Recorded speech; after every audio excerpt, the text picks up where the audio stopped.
Oke, baik. Untuk materi selanjutnya di pertemuan ketiga ini setelah sambungan bata adalah konstruksi penutup atap. Oke, sekarang kita lihat. Jadi, saya yakin kalau namanya atap kalian sudah tahu, tapi kita definisikan, kita review kembali. Jadi atap itu adalah perlindungan terhadap ruangan yang ada di bawahnya, yaitu terhadap panas, hujan, angin, binatang buas, dan keamanan lainnya. Nah, besarnya kemiringan atap tergantung pada bahan yang dipakai. Misalnya, genteng biasa miringnya antara 30 sampai 35 derajat, genteng istimewa miringnya 25 sampai 30 derajat, sirap miring itu 25 sampai 40 derajat, alang-alang 40 derajat, seng miring 20 sampai 25 derajat, semen asbes gelombang 15 sampai 25 derajat. Nah, jadi ini adalah patokan kalian kalau kalian bikin gambar tampak samping, tampak depan, atapnya, kemiringan atap, sudut atap itu sesuaikan dengan jenis atap yang nantinya kalian gunakan. Jadi kalau kalian bikinnya dari rencana dari asbes, untuk tampak atasnya jadi ya 15 sampai 25 sesuaikan. Tapi kalau bikin alang-alang, atapnya atap tradisional, ya kalian tambah sudut miringnya sampai 40. Jadi patokannya di sini untuk gambar pojok miringnya itu untuk tampak atas atau tampak samping nanti, oke? Kemudian syarat-syarat untuk bahan itu bisa digunakan sebagai penutup atap adalah yang pertama, rapat air atau ini kedap air, jadi nggak boleh tembus air serta padat, letaknya mantap dan tak mudah lepas maksudnya. Jadi kalau ditiup angin itu nggak melayang. Kena hujan dia nggak tembus, ditiup angin nggak melayang, harus tahan lama atau awet. Kenapa? Karena di atas atap itu susah gantinya, naiknya susah. Bobotnya harus ringan, kalau bisa tidak terlalu membebani struktur balok kolom dan dinding di bawahnya, dan tidak mudah terbakar. Nah, itu syarat-syarat suatu material bisa digunakan sebagai penutup atap. Jadi kedap air serta padat, letaknya mantap dan tidak mudah goyah, tahan lama, bobot ringan, dan tidak mudah terbakar. Nah, sekarang bentuk-bentuk atap. Nah, pertama ada yang paling gampang adalah atap datar, atap ladak. Ini kan biasanya kalau kalian tahu, kalau di atas ruko-ruko ada rumah monyet, nah, monkey house itu ya ini flat aja dia. Tapi meskipun kelihatannya datar, di sini ada kemiringan tetap 1-2% biasanya, supaya air tetap bisa jatuh. Tapi kemiringannya itu kecil sekali, sehingga nggak terlalu kelihatan. Kemudian ada atap sengkuap atau sandar, ini miring satu. Atap sengkuap itu ini alasanar, jadi dia miringnya ke satu arah saja. Jadi air jatuhnya ke satu arah. Kemiringan ini gunanya mengarahkan air hujan jatuhnya kemana. Dan kalau bisa jangan ke tanah orang, hati-hati bisa jadi sengketa nanti. Jadi kalian gambarnya kalau mau miring harus ada di bawahnya sisa yang memang itu halaman punya kalian. Kemudian ada atap pelana. Ini kalau tampak sampingnya seperti ini. Zoldak, jadi dia ya kayak gini ke samping ini. Ada atap tenda, turun ke 4 sisi, jadi set-set seperti itu. Ada atap perisai. Atap perisai ini seperti atap tenda, tapi tengahnya agak panjang dikit. Ini tampak atas ya. Jadi ini tampak samping, tampak bawahnya tampak atas.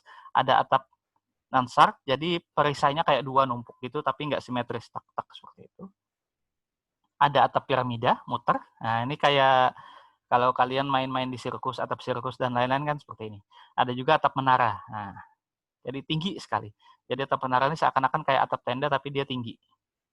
Ada yang tradisional, ada atap joglo, khas Jogja nih, seperti ini, nomor 9. Ada nomor 10 atap Minangkabau, saya yakin kalian sudah familiar. Ada 13 atap silang, ada atap gabungan.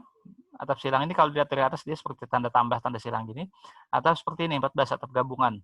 Jadi beberapa bentuk atap digabung menyesuaikan dengan strukturnya. Jadi ini atap gabungan, pertama ada dak, ada perisai, ada 3 macam, 3 ketinggian di situ. Nah, ini beberapa jenis atapnya. Oke, sekarang kita lihat ukuran jenis atap satu-satu. Pertama, genteng. Ukuran genteng biasa itu ukurannya 20-28 cm. 20-28 cm, tapi karena kita naruh genteng itu kan dia overlap kan, nggak satu-satu gini, tapi naruh genteng overlap. Jadi ukuran satu genteng itu 20-28 cm, tapi dia menutup luasannya adalah 16x23 cm.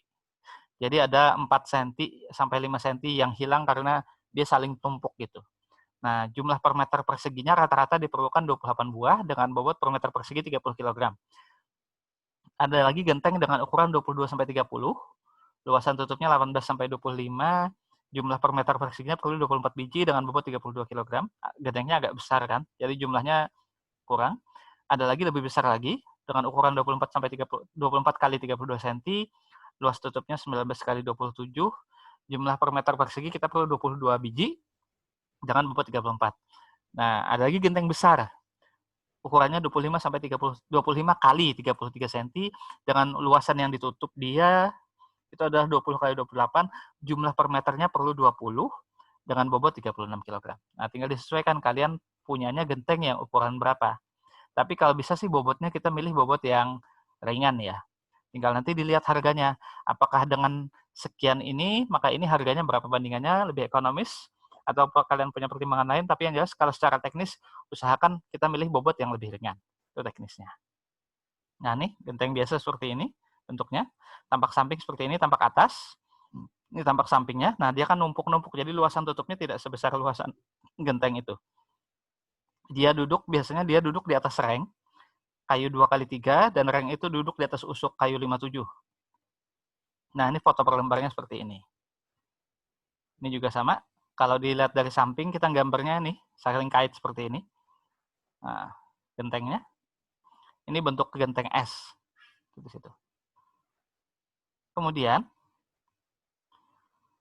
pada genteng yang disempurnakan, penampang genteng seperti biasa, hanya hubungannya sehingga seperti biasa hanya hubungannya lebih rapat, biasa seperti itu. Ukurannya lebih besar dari genteng biasa, yaitu 26 kali 34 cm dengan luas tutup 22 kali 28.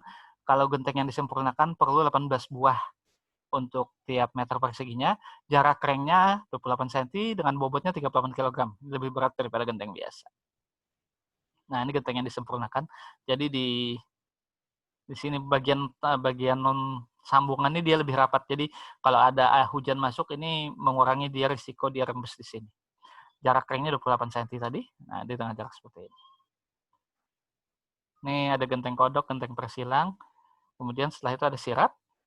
Sirap ini lebar papannya 8 sampai 9 cm. Panjangnya biasa satu sirap itu bisa sampai 60 cm dengan tebal 4 sampai 5 mili. Pemasangannya di atas reng dengan paku kecil. Pakunya lebih kecil dari paku genteng ya, jelas ya. Jarak reng lebih kecil dari sepertiga panjang sirap. Jadi kalau panjang sirapnya 60 cm, jarak reng itu kurang dari 20 cm, bisa 15 cm-an. Nah, kan supaya karena sirap itu dipaku per satu, jadi tek tek tek tek. Kalau genteng kan dia duduk ngait, kalau sirap paku satu-satu. Gitu. Dan pakunya nggak boleh besar, kalau pakunya kebesaran sirapnya pecah, jadi pakunya kecil-kecil. Deretan sirap yang satu harus menggeser setengah lebar sirap dari deretan di bawahnya. Jadi dia numpuk ke bawah. Kalau genteng kan numpuk ke samping. Kalau sirap numpuknya ke bawah. Dulu warna sirap coklat, kemudian beralih menjadi tua, lama-lama menjadi hitam. Sirap ini kalau bagus, kalau awet bisa tahan 30-40 tahun. Dan bahan yang paling banyak digunakan untuk rumah tradisional dengan bahan dasar kayu. Jadi sirapnya memang dari kayu biasanya. Nah, ini contohnya. Kalau kita di Banjarmasin, atap sirap masih banyak.